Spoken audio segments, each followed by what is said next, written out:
你在这干嘛呢？磨刀啊！你怎么来了？你不是装病的吗？老二在吗？屋里呢。哎，对了，顺便问你一句啊，这怎么院门口开着，一个守门的也没有啊？都在屋里，防刺客。有人要对晚上不利？不是刺马儿。那还能刺谁啊？李承泽来了，你说有人要杀他，谁要杀他？我。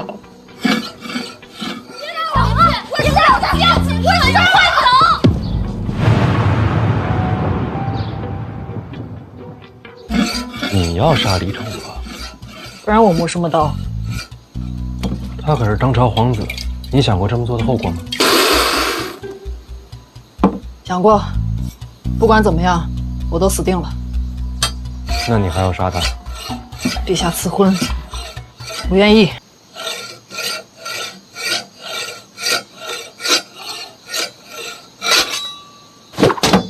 干什么啊？他脖子可没这柱子硬，这刀够快了，杀人足够。你根本就不敢杀他，你所谓横刀只不过是摆个姿态，告诉所有人你心里不满，然后指望借着气势把他吓走。你只不过在逃避罢了。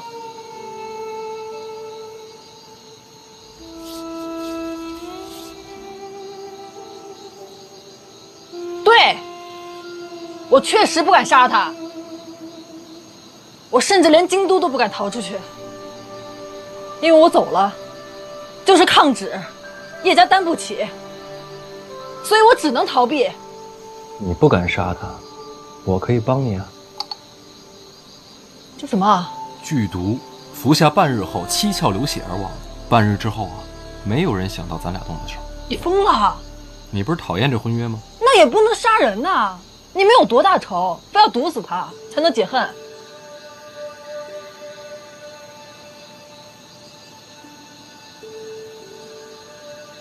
你说的对，我想错了，不能毒死。走吧，我进去看看。你呢？算了，我也进去吧。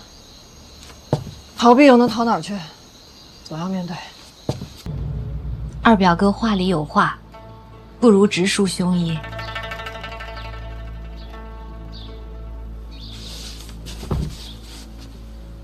本来想要瞒你，但想想范家和鲍玉楼这么大的事儿，你应该听说了吧？当然，我来是想替范闲解释一下，鲍玉楼这产业是范思哲的，与他无关，你不要太怪他。原来是这样。他偷偷放范思哲走也情有可原，毕竟血脉相连嘛。只是这产业终究残忍了些，这2天还有个歌妓被活活打死，对人命还是应该有些敬畏的。你呢，没事劝劝他们，这产业啊，能不做就别做。哎，对了，话说回来，范闲回京都这么久了，有没有来看过你啊？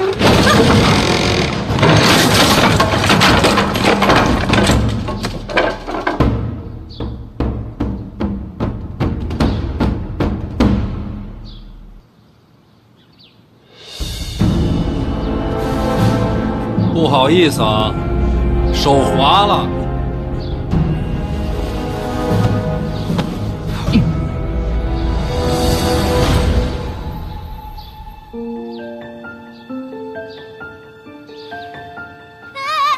哟，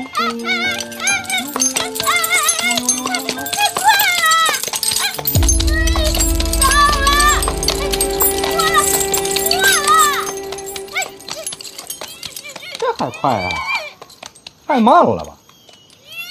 这还失控了？你看什么看？就是说你呢，啊！你给我听好了啊！你不许学他，知道吗？咱得学好，学好啊，有草吃啊！嘿嘿嘿。哎，殿下，你不是范闲身边那个吗？对对对，是我。殿下真是国文强记呀，还记得我。哎。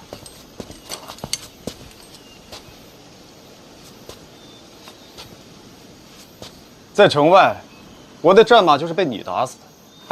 不是我，那是高达，这站我旁边那个。你们两个一起的。殿下您别误会啊，我比较温和，这高达比较暴躁啊。你叫什么来着？在下邓子越。邓子越，之前是这名？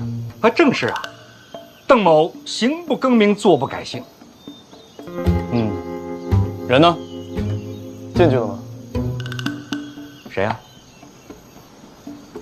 刚才那个北齐大公主啊，她路过，走了，去哪儿了？那边。你怎么没拦她呀？我哪敢拦公主啊？她是来见婉儿的。她刚才没来得及说。我去把她找回来。哎，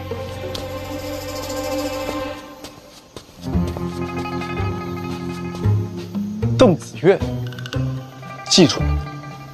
邓某惶恐啊！子越惶恐啊！邓子越惶恐啊！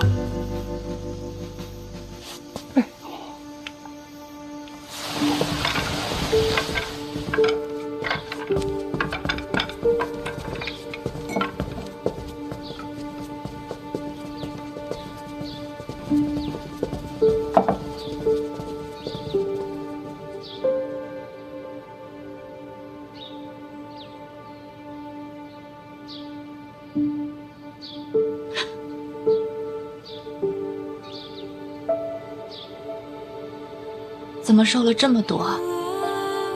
在北齐受苦了？没有，我怎么可能让自己受苦呢？我在北齐可威风了。再说了，受点精神。那可别弄垮了身子。对不起啊，这段时间让你担心了。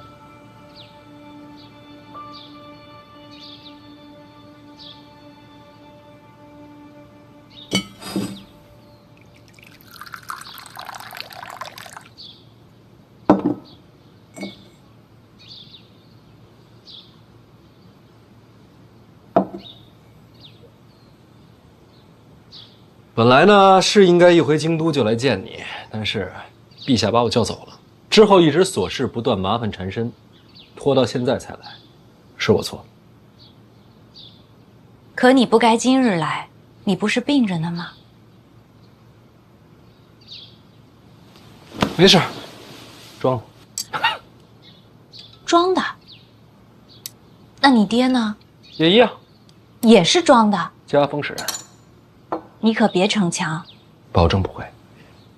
全家装病，这算不算是欺君啊？我还得替你瞒着。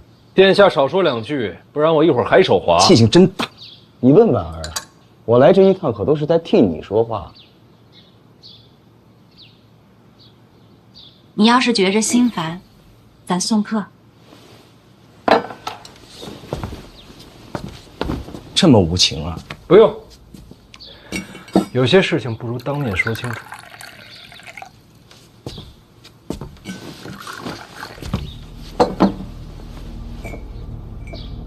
抱月楼外惨死那姑娘，她姓金，你知道吗？我该知道吗？怎么听起来你们很熟啊？他爹也是死在抱月楼外。这么巧啊？怎么死的呀？怎么死的？逼良为娼，家破人亡。那你得赶紧劝劝范思哲，让他投案。2条人命，你就没什么想说的？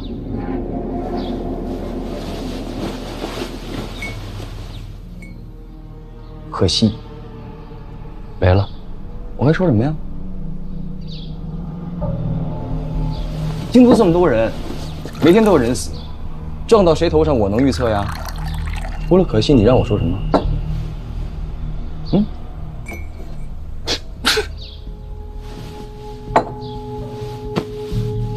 说实话，你能是这心态，我确实佩服。生死无常。很难写，这话说得好，我记住。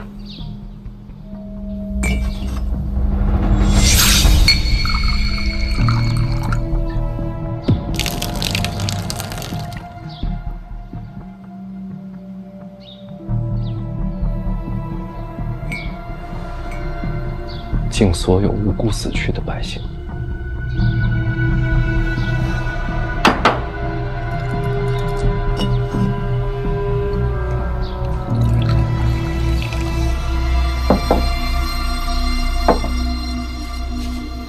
他饿了怎么办？就这么会儿，没事儿。哦。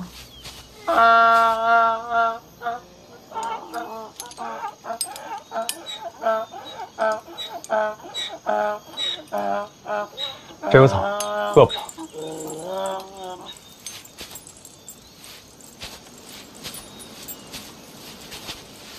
哎，我们不事先通报，直接来见林郡主，会不会有些不合礼数？不要紧，婉儿跟我自家妹妹一样。怎么了？头发乱了。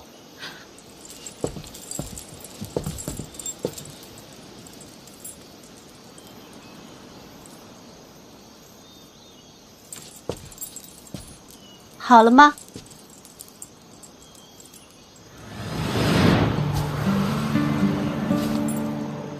好了。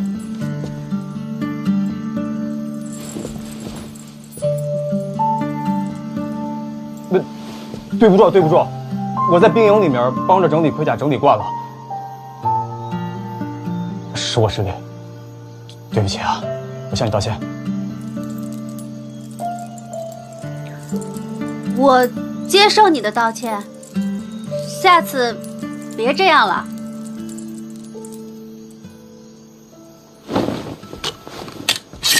干什么？要不我歃血为誓。这是我们北齐的习惯。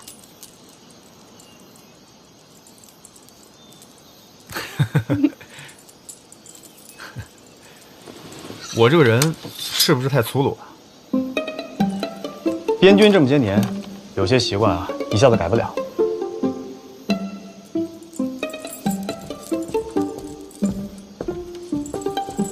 不使率真，倒也是好事。啊？啊？咋了？这边。哦。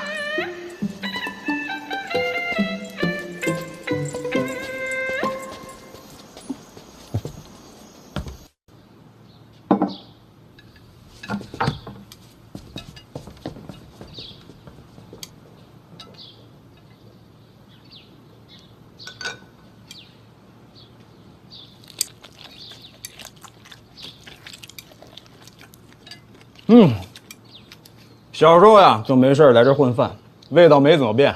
是吗？那大表哥多吃点儿。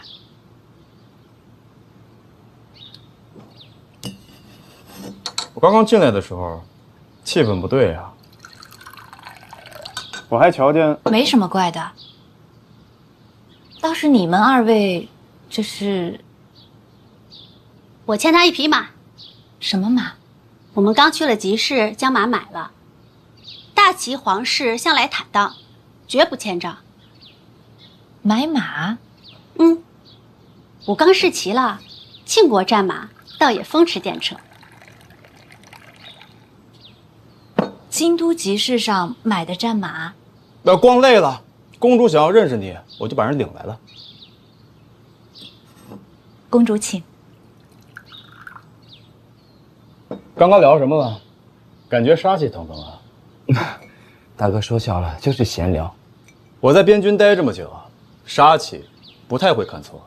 你知道我的，我从来都是能退退，能让让。真的吗？我敬你。敬我？赔罪的，我不该拿刀指你。没事，总比照脸扔过来强。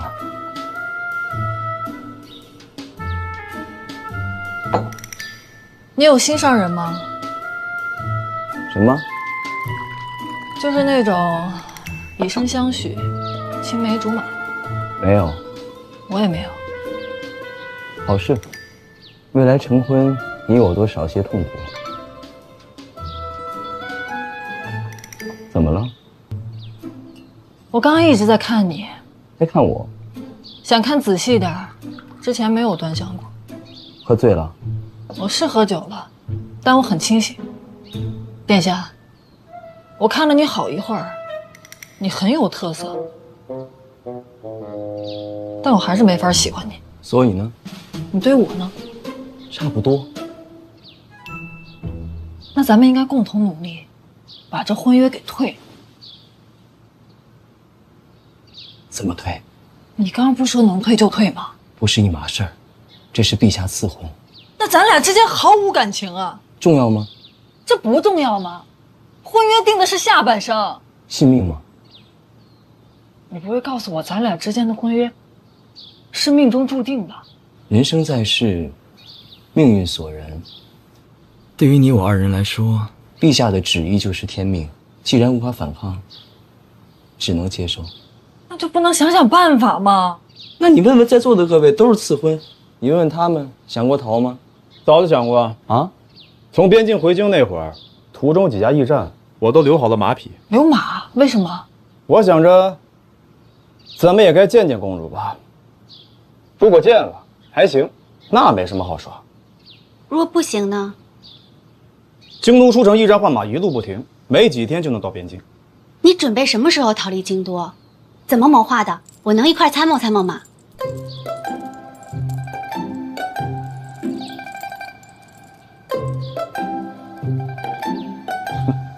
你帮我参谋逃婚？我从小到大就想逃出皇城，只不过都是做梦罢了。没想到遇上一个真的，这方面我有很多构想，也许我可以帮你。暂时不用。为什么？现在看来不需要他。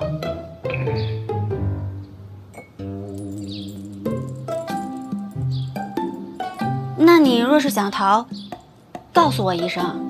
好，保证第一个跟你说。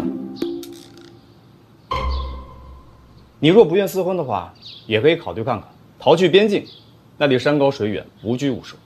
我逃不了，叶家满门都在京都，全家走也不是不行啊。不太可能。叶家世受皇恩，皆有军职，怎么可能逃到边境？那听着都像造反。不去边境也可以去儋州。我刚来京都那会儿，天天想逃回儋州。你也想逃？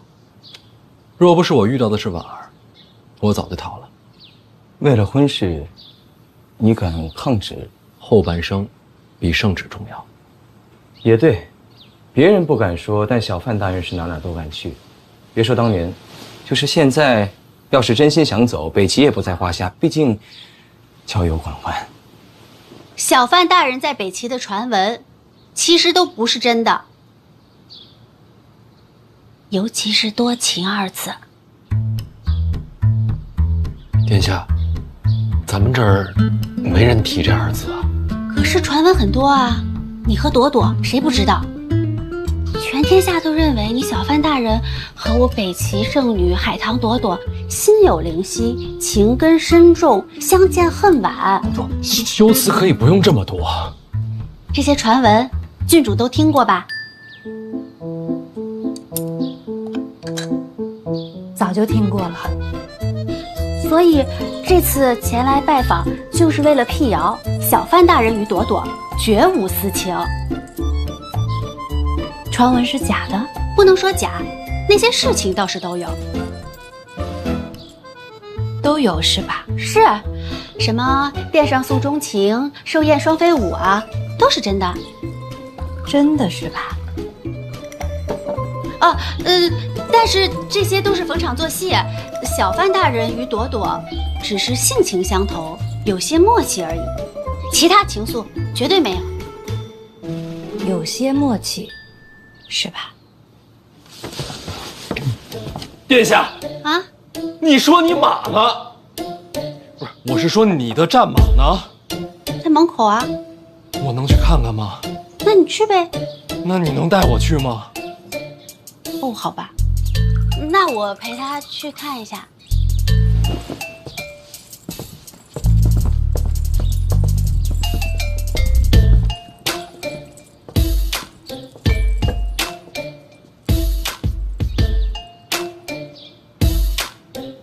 殿下，您就跟我交句实话，您到底是干嘛来的？母后与我交代过，小范大人未来掌管内库，与我北齐有生意往来，所以于公于私，我都要保护你。保护我？对呀，我特地来见郡主，就是为了帮你澄清误会。澄清？那我真得多谢您啊！应该的。不劳殿下费心，婉儿这边啊，我自己能应对。你自己可以吗？本来可以的。那就好。那就说回正事吧。还有正事啊？你与李承泽争斗，我听说了，我们可以帮你。你们？你要斗倒皇子，起因就是他暗中与沈仲走私。证据不足，只能转为惩贪。证据可以有，我可以飞鸽传书回北齐，他们暗中勾结的证据，你要多少，我给你多少，保证让他百口莫辩。已经飞鸽了？还未，看你选择时机。殿下，您这个时候让北齐那边送来证据，百口莫辩的不是李承泽，是我。为何这么说啊？顺序错了。若是北齐先送来证据，我再参他，这叫做顺理成章。现在所有人都知道我和他撕破了脸，北齐再这么配合，直接把证据送过来，别人怎么看啊？通敌的是他还是我呀？这个顾虑倒是真的，可是若不牵扯通敌，怎样才能斗倒一个皇子啊？不劳殿下费心，方法我自己想。有什么需要北齐支援，尽管开口。多谢多谢多谢。来都来了，你的马呢？牵过来看看。牵什么马呀？你这不喂着呢吗？就它啊？这也不是马呀？怎么不是？集市上买的就这一匹，我刚刚还骑了风驰电掣的。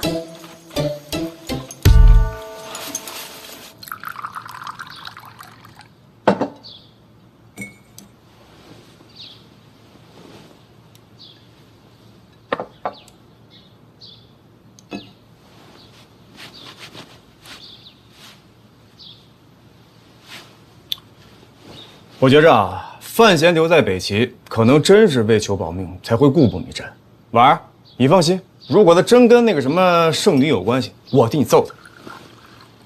多谢大表哥。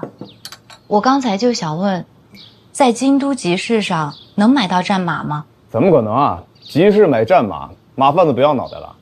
那你们买了个什么？骡子。骡子？他也不能风驰电掣呀，这都拉货的。那他怎么说是战马？他一直说什么大齐皇室有债必还，你一定要赔我马。我想着也不能扫了人的兴致。他怎么会跟你去买马？赔马呀，刚才不是说了吗？不，我意思是他护卫呢？有我在，要什么护卫？你护卫呢？我杀上朝回来的，京都闲逛要护卫。你一个人去约他，他就单独跟你出来了？因为要赔马啊，有什么问题？没有，特别好，真的。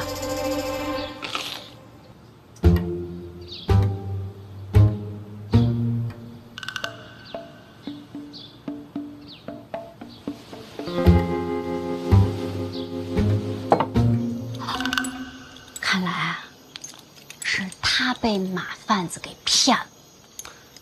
谁被谁给骗了？他毕竟是皇子，想必跟我一样，生来便被重重保护。就算去了边军，估计也不会让他真的涉险，所以跟我一样，骡马分不清。这也能找到解释？皇室子弟总有无奈。你别告诉他，不然他多尴尬。如果范闲没说穿，你们啊也别拆穿真相，没必要让他难堪。唉，怎么了？真是羡慕。抱歉，没法比。大哥在边军多年，行诗飒爽，我学不来。不过是粗鲁罢了。期待大哥未来日子再回边军，杀敌立功。承你吉言。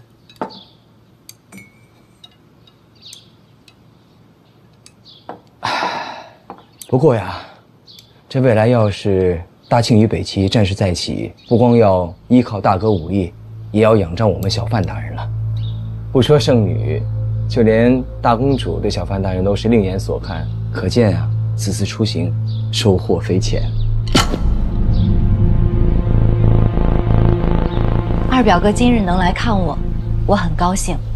我也知道，二表哥今日并非真是为了看我。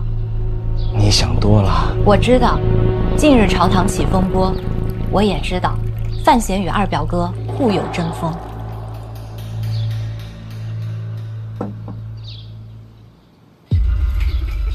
婉儿，这些事啊，与你无关。二表哥，我毕竟从小也是在宫里长大的，你的行事手段我都看着，你说的每一句话，做的每一件事，绝对不会无的放矢。今日你来，话是说了很多，其实也就4个字：釜底抽薪。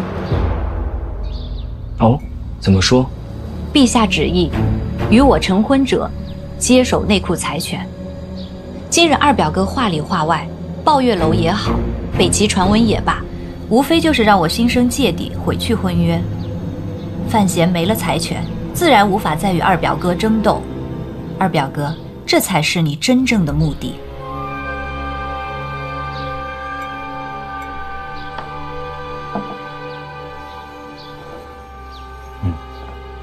在你心中啊，我就只有心机手段，没有一丝真情实意。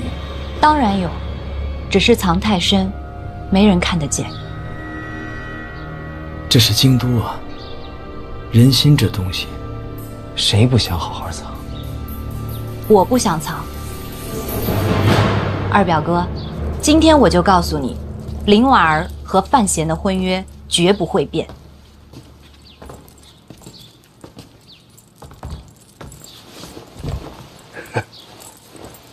哎，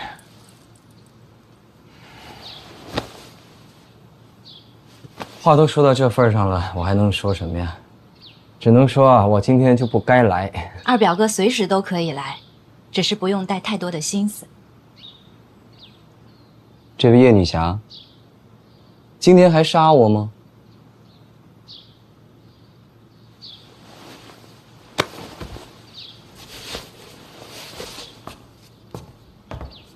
那我就先走一步了。你怎么不问问我呢？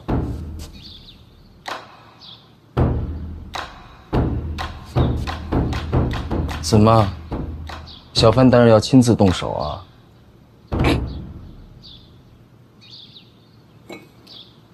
麻烦举个杯。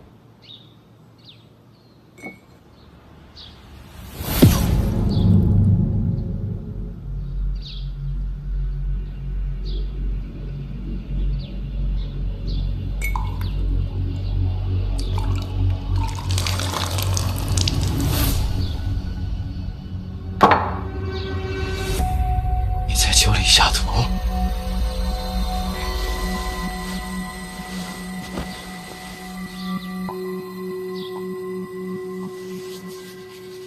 京都那么多人，每天都有人死，除了可惜，我还应该说什么？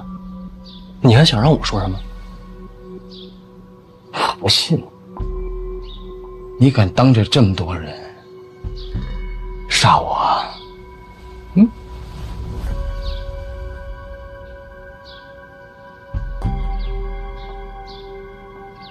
什么毒啊？什么毒啊？解药在哪儿呢？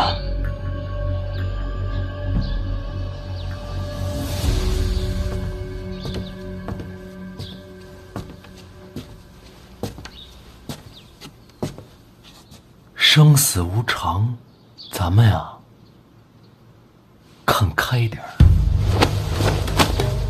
这话是我今天刚学的，还真不错。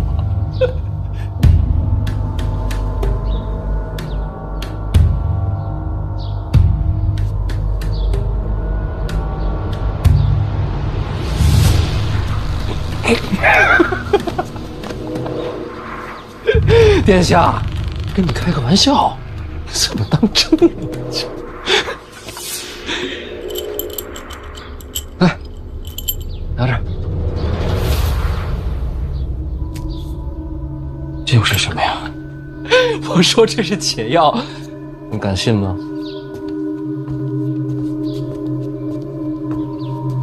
老二，咱不打扰他。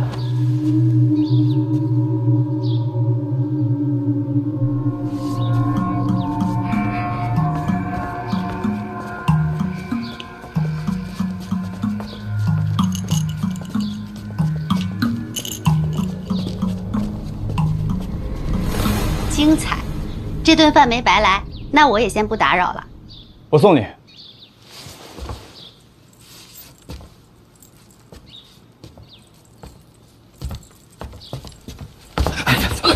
大哥，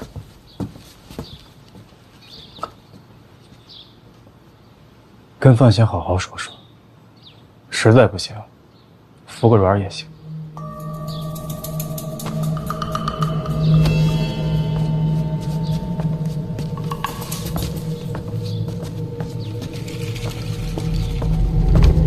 这才是毒药。什么？你说什么？这是毒药？你怎么知道的？范闲亲口说的。所以说，刚才酒里没有毒，这个是毒，是吗？啊？你说呀！我也不知道啊。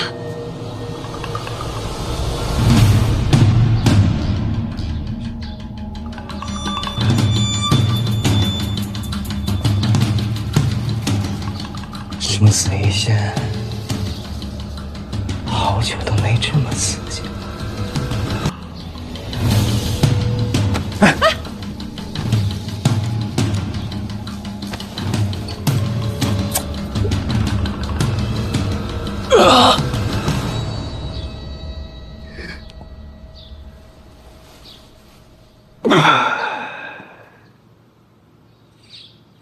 叶姑娘，这会儿有事儿吗？没其他事儿。那就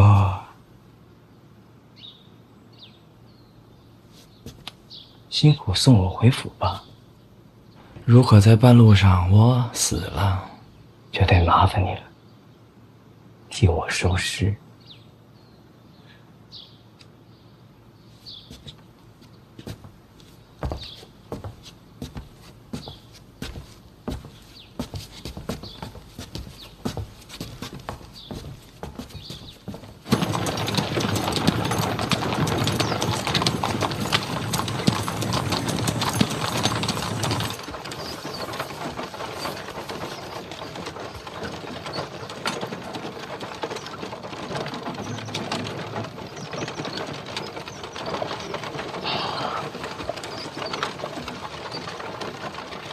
老王啊，刚才门口邓子伟跟你说什么了？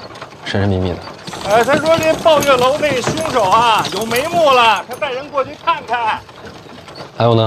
还有就是陈院长关心您的伤势，让您呢去一趟他的住处。所以咱们现在是去陈院长那儿。是。你之前去过吗？没有，来京都这么久，一次也没去过。你去过吗？我听说陈院长啊住在城外，还是住在山里，神神秘秘的。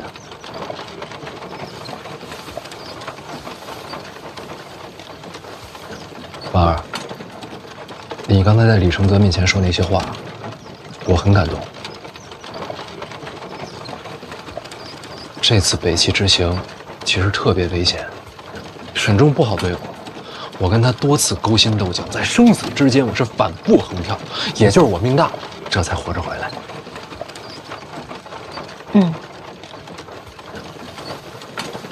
北齐那个地方，我一点也不喜欢，我再也不想去了。沈仲死了，那边好多人记恨我，传我谣言，就是为了换我名声。真的？当然，不信你问老王。哎，我作证啊！大人说的那是句句属实啊！你看，昨夜雨疏风骤，浓睡不消残酒。试问卷帘人，却道海棠依旧。知否，知否，应是绿肥红瘦。完了！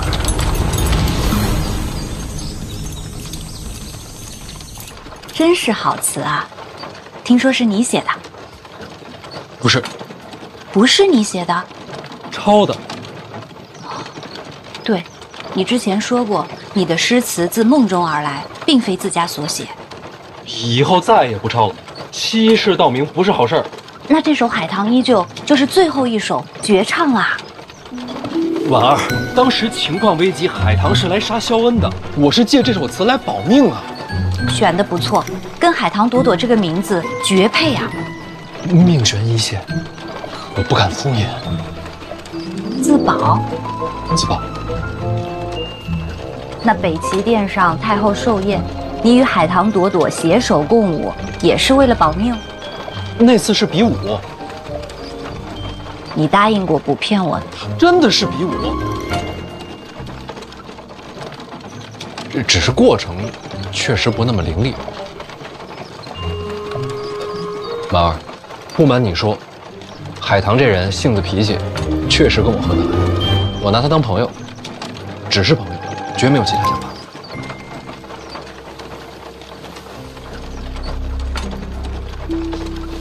千真万确，绝不骗你。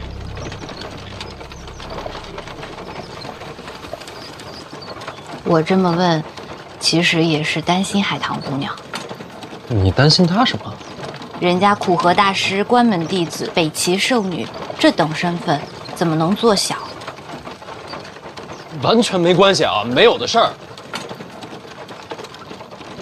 那什么时候给我也写一首？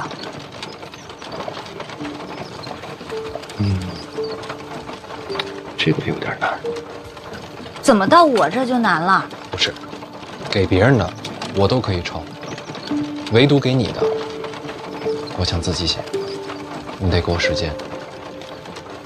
要等多久？最好是一辈子。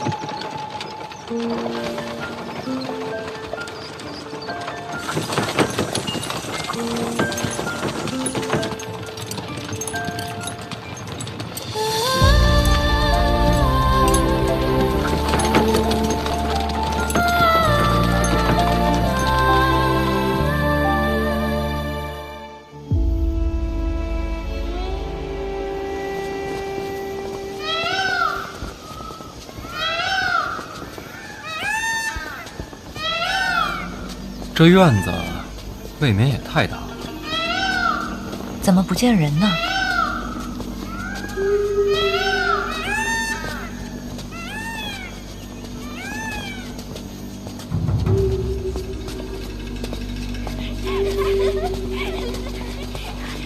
快点儿！哎，姑娘，走啊！麻烦问你一下，陈院长在哪儿？哦，萍萍在后院呢。多谢啊。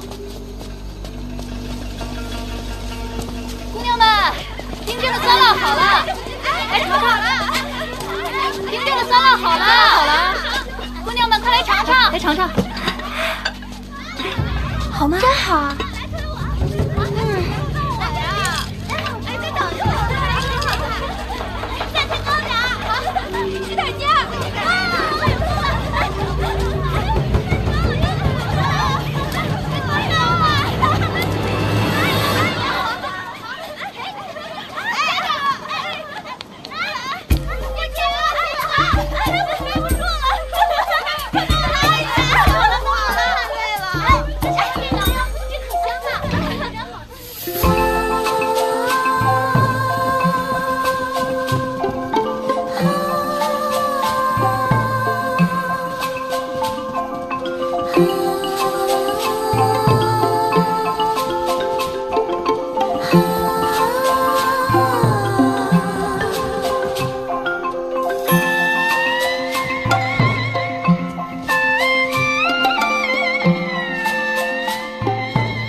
秦衡，秦业的儿子，他日义士军中的中流砥柱。你觉得要修这么大一个院子，得花多少银子？没人会这么问。就因为陈萍萍这3个字。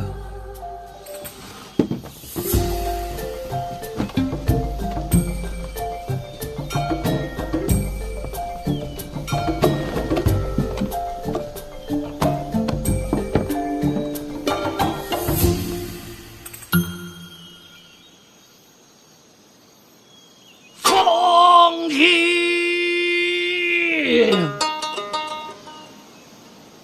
天高，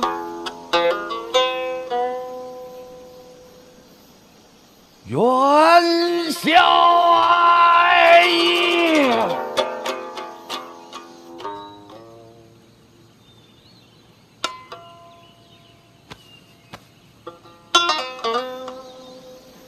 竹青沙白，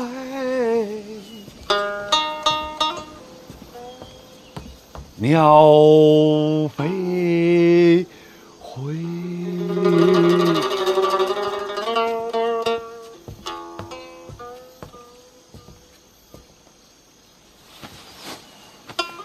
小范大人，无边落幕，萧萧小范大人，下。这不是你的诗吗？久闻小范大人之名，如今得见，3生有幸。有幸目睹过秦老将军英姿，秦家世代英豪，令人敬仰。在殿上见的？正是。嗨，那不可能有英姿。家父每逢上殿，必定犯困，没打呼，我就谢天谢地了。殿上吵得厉害，我倒是没听出来。让小范大人笑话。家父在家睡不着觉，就在殿上能睡。他不用每天上殿，经常去呀，他都是为了补觉。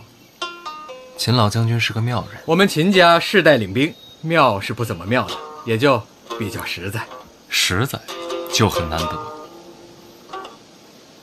万里悲秋啊，常作客。陈院长，我来了。百年平衡啊，多病，他才是正主，你求我没用，还得跟他说。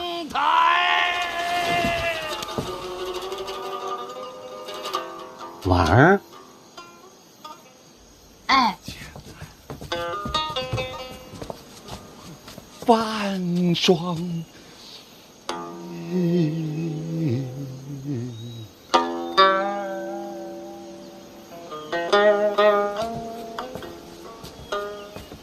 潦倒，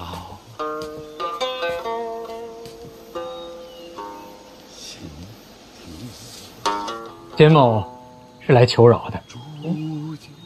秦将军这话是什么意思啊？自从小范大人上殿之后，督察院群情激愤，全力查看。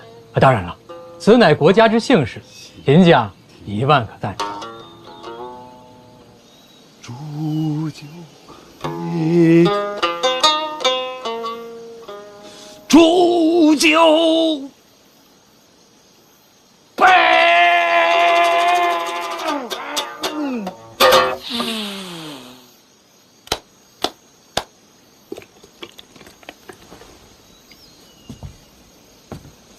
咱们再来一曲。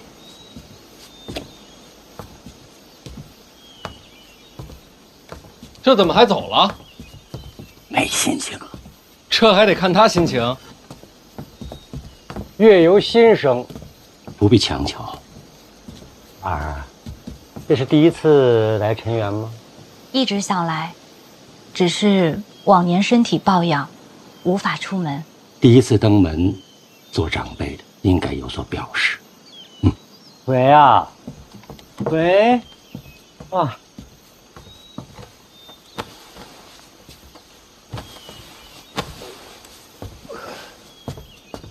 婉儿走。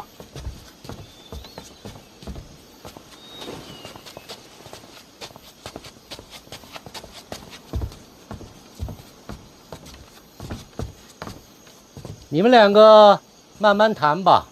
姑娘们，散了吧。小范大人，请。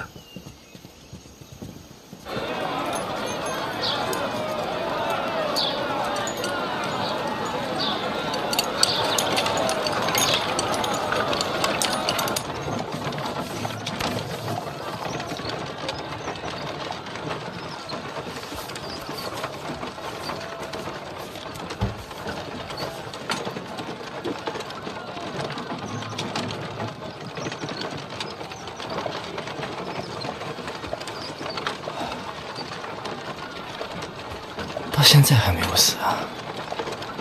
看来不用替我收尸了。你猜到那枚毒药是假的了？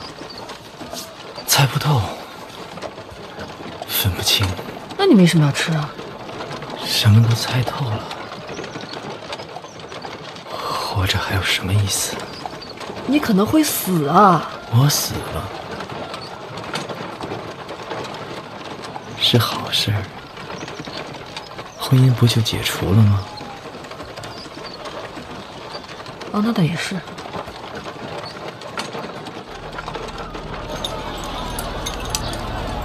范闲说的是不是真的？哪一句？抱月楼命案是不是与你相关？我现在说不是，你未必相信。等凶犯落网吧。可凶犯始终下落不明。会落网的。你确定？天网恢恢，命数难逃，我猜。坏了。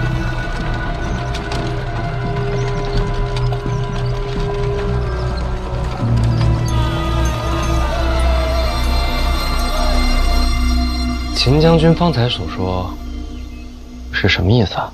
不瞒小范大人，我们秦家脑子简单，只会打仗，其他那些弯弯绕绕都不太懂。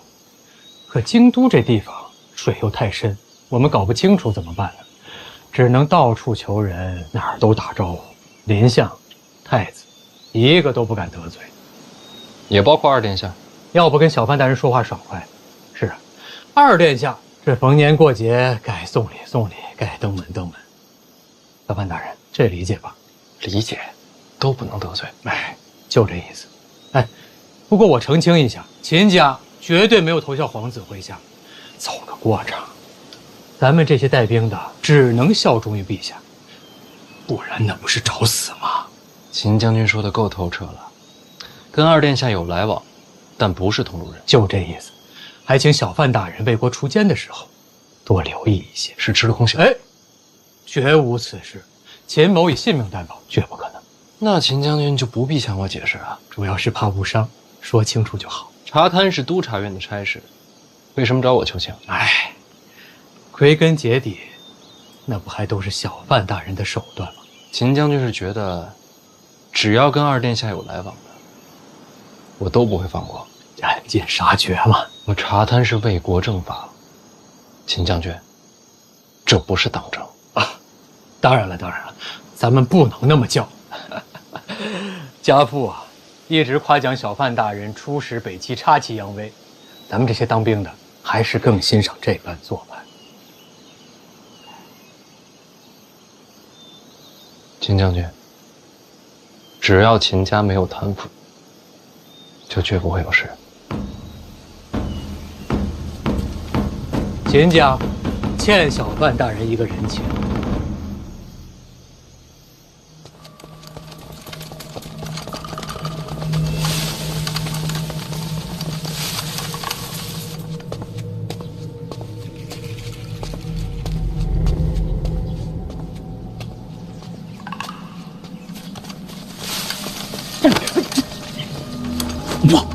我这个切莫打草惊蛇。都啥事了？有送菜的见过，院内3人，面容和抱月楼凶犯相似。那都围住了，四面都围了，绝对跑不了。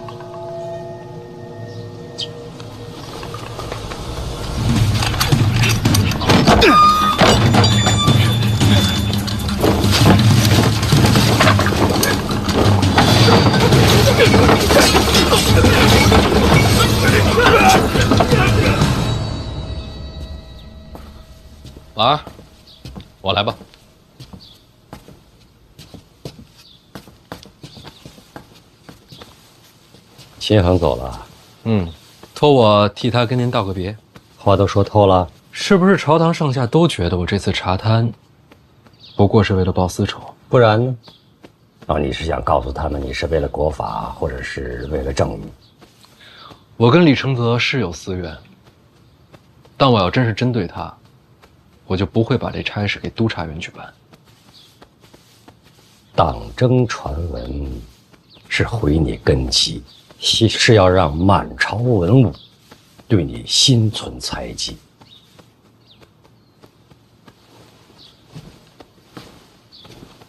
所以我怎么解释都没用了。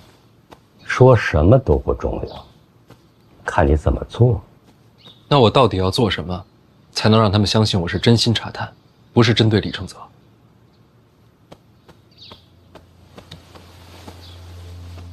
找出个巨贪。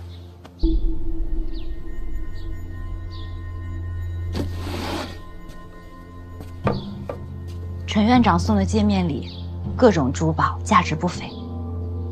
陈园占地之广，早已委之。园中奇山异石，价值连城，还有各路花魁齐聚园中，收拢天下之财。无视国法森严，如此巨贪，舍我其谁呀？陈院长，不用解释，下次上殿直接参我。从今以后，不会有任何人再说你有私怨。那您自己怎么收场啊？做你喜欢做的事，天大的麻烦，我扛着。院长，先别感动，先看看这一处刚刚送来的抱月楼命案的凶犯，邓子月抓到了。太好了，那这样一来，抱月楼的案子就有结果了。院长要不要去审案？巨贪就别插手了。你是提司，也是一处主办，理应由你全权负责。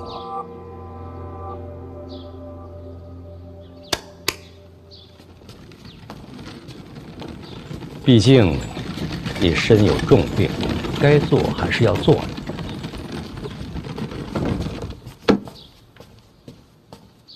还挺精细，要不这个给你，你这把旧的给我。我这把不外接。怎么？里边藏了宝贝？有可能吧？切，你先试试。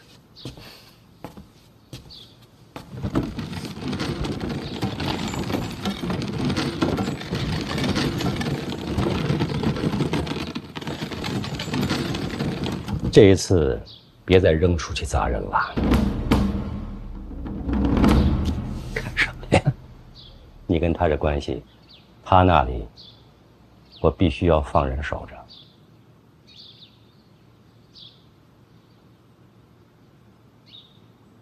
谢谢。跟我说句实话，你给李承泽的是不是毒药？是。他吃了吗？吃了。不过解药碰杯的时候，我抖在他杯里了。想吓吓他？不是，真的想过毒杀他，但是不行。为什么？叶灵儿说的有道理。灵儿说什么了？你不敢动手，我可以帮你。那也不能杀人呐！你们有多大仇，非要毒死他才能解恨？李承泽这个人，总是视人命如草芥，因为他自诩高贵，高高在上，所以我用毒杀他，只能杀了他这个人，却不能打败他这种人。我就是要在朝堂之上，依仗国法，堂堂正正击溃李承泽，才能告诉天下人，这世上不只有高低贵贱，依然有人遵法如仗剑。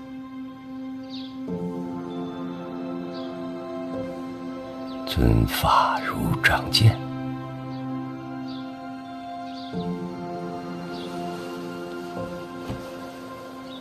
石碑上的话，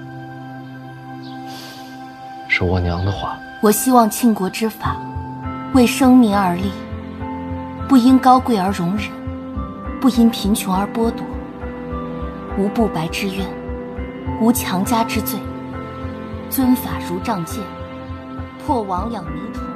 我不是我娘，没那么大本事，实现不了她所有的理想，但是就一句，哪怕就这一句，我也希望她能在这世上成真。我知道一定会很难，但是我娘说过的话就刻在那石碑上。既然我来到这世上，我就不能让那石碑成了笑话。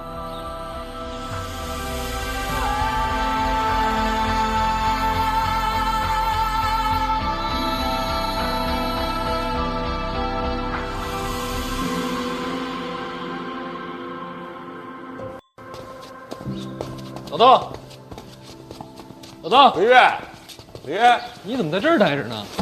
大人，属下本事不利。那也不用跪啊。不，大人是腿麻了。那是怎么了？凶犯死了？没有，跑了？也没有，3名凶徒，一个没了。那怎么就办事不利了？属下着急了，您没回来之前，我带人先把他们都给审了。没审出来？是没审好。不肯招？招？倒是招了。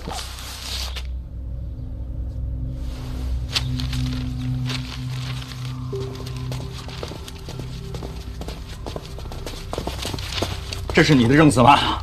啊，你招的？你这是你的证词吗？你，给我想清楚了啊！到底是谁指使的你们？小范大人，是我们对不住您，没跑成。睁眼说瞎话是不是？啊，走啊！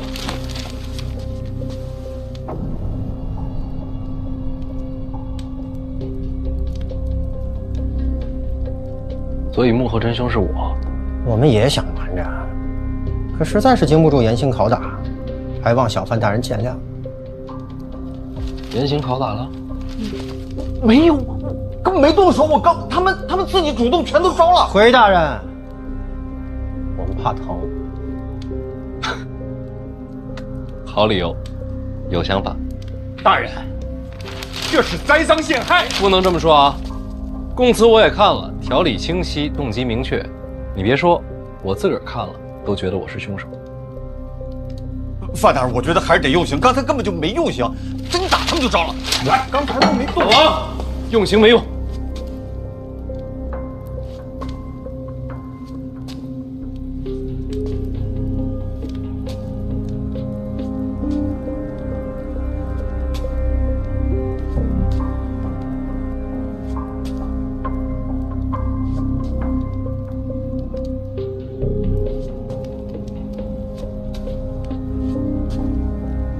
你们3个等着被我抓呢。大人，话不能这么讲，我们逃了没逃掉，就没想过自己的下场。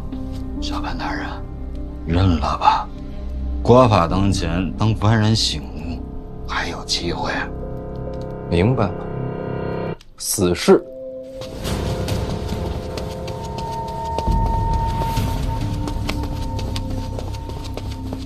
提司大人何在？提司大人何在？提司大人，提司大人，京都府来人要提凶犯，不能放！我现在就把真相知道，我现在人给出去。大人，京都杀人本来就应该京都复审，我们一处没理由留人。可是这样的口供，如果被京都府坐实，您就百口莫辩了。要不然这样，就说抓他们的时候，他们负隅顽抗，然后伤处不治，我现在就灭口。人死在一处，同样百口莫辩。那也好过被栽赃陷害吧？对呀，大人。人给他们，做人跟做官一样，要守规矩。放人。做大事不拘小节。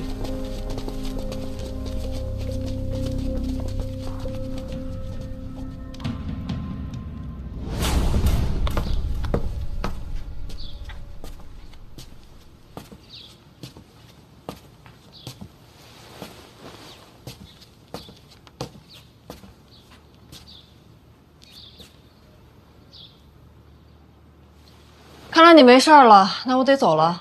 别着急，万一是慢性毒呢？再等等。就算毒发，你都在自己府里了，有的是人给你收拾。你们做女侠的，是不是应该有始有终啊？我总不能一直等在这儿，直到看见你死吧？那也不是不行。殿下，抱月楼凶犯落网了。真的？抓着了？谁抓的？监察院一处。范闲手下抓的。哎呦，不愧是监察院。京都府已经上门提人。京都府？杀人命案本就该京都府接手。人给了吗？一处并未阻拦，人已经到京都府了。京都府尹对此案极为重视，立即升堂，正在审理。用了大刑，3人数度昏死，可始终不肯招出这幕后指使之人。虽是杀人重罪，倒也是忠心耿耿。确实忠心耿耿。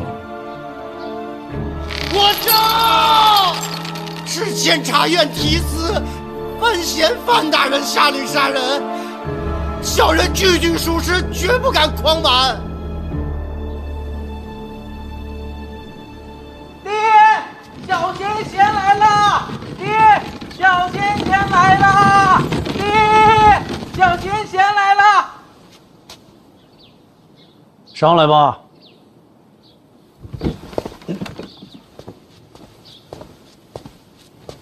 师伯，重兵。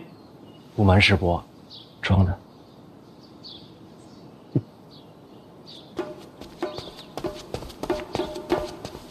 小贤贤，你的病好了。别告诉别人啊。谁问我，我都说你的病还没好。大宝令，大宝，哎，爹，自己去玩去吧。爹，那你一会儿千万不要忘了把大宝一定要带到书房里面去，千万不要让别的大家伙欺负他呀。好。小贤贤，我等你。大宝，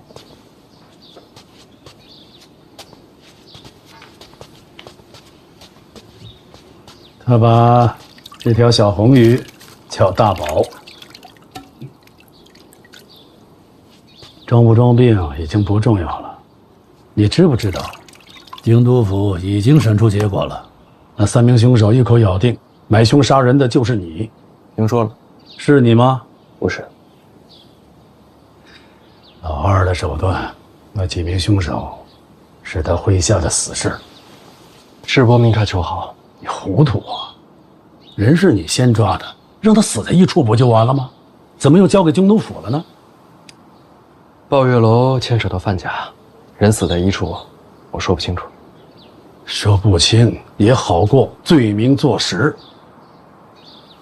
幸好你之前做的不错，把老二和抱月楼扯上了嫌疑。梅之礼卸任以后，如今的京都府尹和老二走得很近，我们只能从这点上做文章。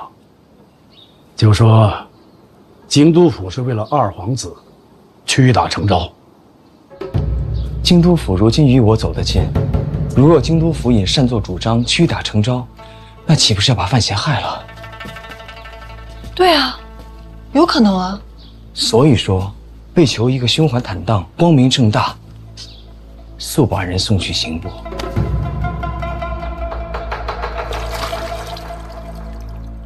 把人移送到刑部，什么时候的事儿？就来师伯这儿之前刚收到的消息。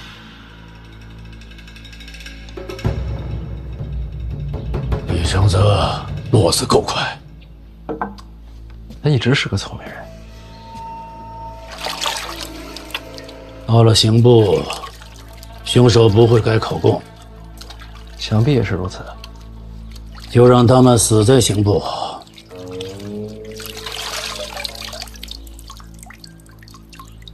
还是不行，人可以死，供词可以改，但是痕迹过重，瞒不过天下人，瞒不过陛下。范闲啊，这件事我前后都想了，人要是到了刑部，你这边可就难了。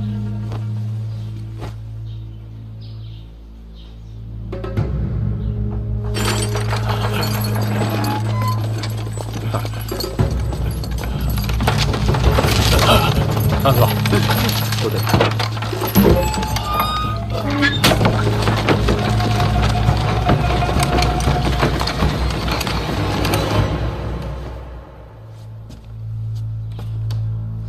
还有最后一条路，这还能有路？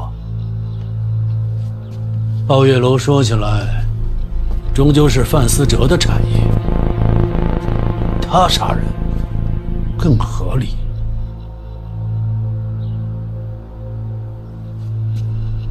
您这是要我把罪名推到范思哲身上？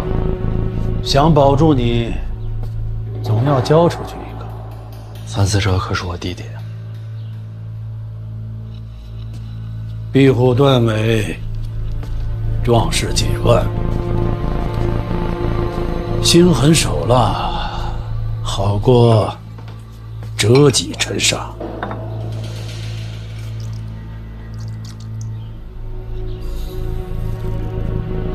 师伯，那您有没有想过，若是今日我能交出范思哲，未来就也可以牺牲大宝。这样的范闲，您愿意见到吗？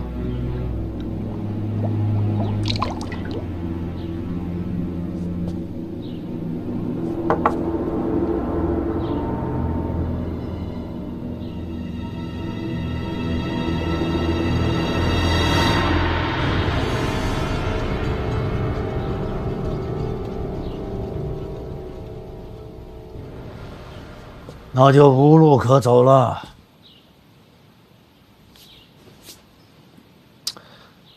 其实还是有的。那3名凶犯落网之后，我第一时间让麾下之人去查了3名凶犯的底细，结果已经出来了。大人，经监察院密档查证，此3人皆有命案在身，可以说是血债累累。按秦国律法，该怎么判？若不是还要查证抱月楼命案，当判斩立决。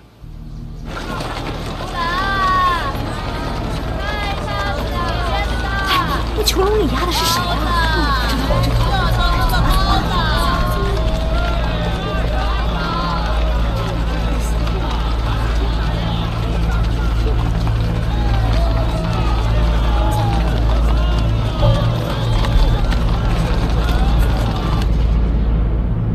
无生路可言，才能安心做死事。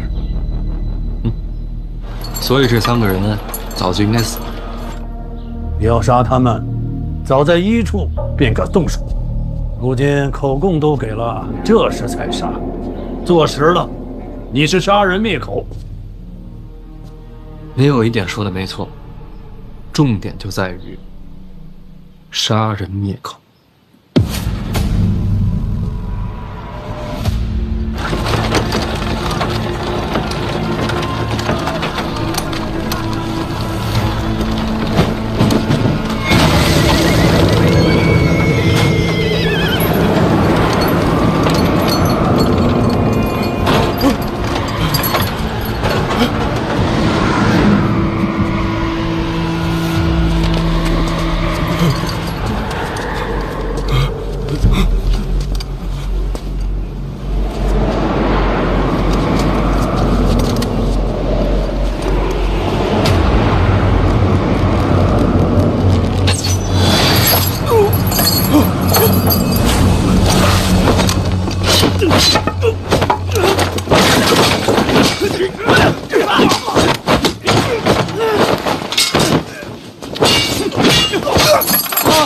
杀人了！放我出去！放我出去！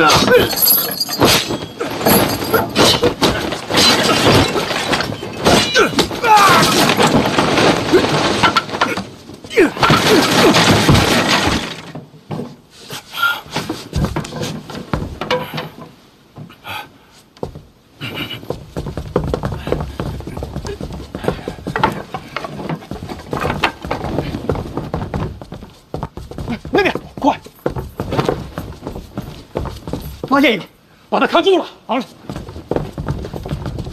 这些人直接给我追，一个都不放过。是，快！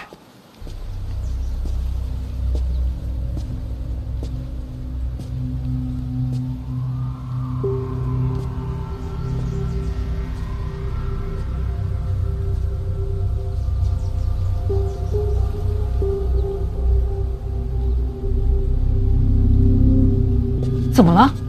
殿下，京都府大门外有刺客出手，将3名凶犯当场击杀。这么刺激，都死了吗？都死了。谁杀的他们？那要看是他们把谁供出来了。范闲？不会吧？我刚还说他是被冤枉的。难道真是范闲？刺客抓了吗？逃了大半。那就是说有人被抓，抓了1个。这么不小心啊！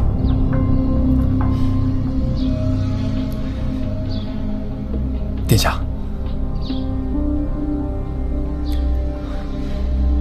什么表情？被抓的刺客已被确认身份，是范无咎。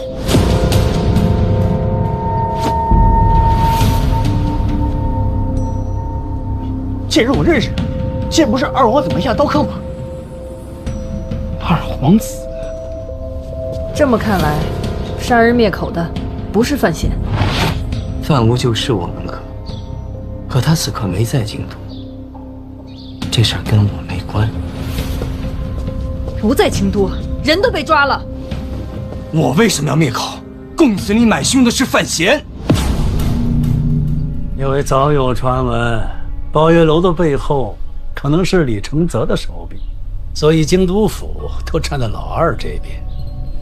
之前的供词都是假的。